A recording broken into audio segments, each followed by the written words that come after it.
because I've heard you're all over the place most of my life. And most of my life, I was sensitive about that comment because it made me envy people who weren't all over the place. It made me envy people who had one specific focus and saw it and drove their car in that direction and only that direction. And I never had that. And I always saw it as a detriment. I always saw it as a weakness.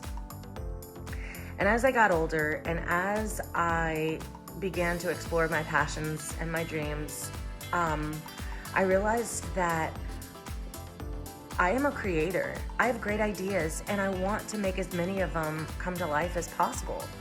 So I am actually really proud of the fact that lately I'm kind of all over the place, because what that signals to me is that I'm doing many things that I love.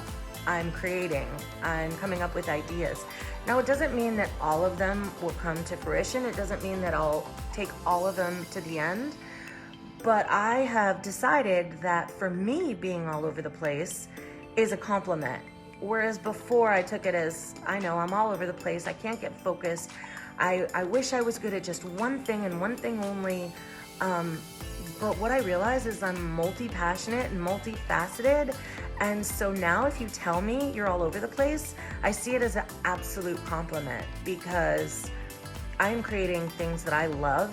I do have many projects going on and I'm in love with each of them. So it's like, why not be that way? And I was reading this book. It's an older book. It's called The Magic of Believing. And I just want to read you this little quick paragraph. It says, such statements as what we don't know will not hurt us and ignorance is bliss, right? Takes on greater significance when we realize that the only thing that can harm us or bother us are those of which we become conscious. We all have heard the story of the man who didn't know it could be done and went ahead and did it. And I think when you don't know it can't be done, then you have no reason to think that it isn't possible.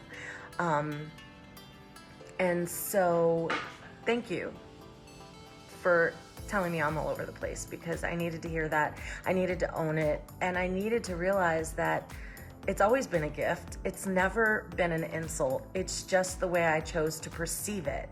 And my perspective has changed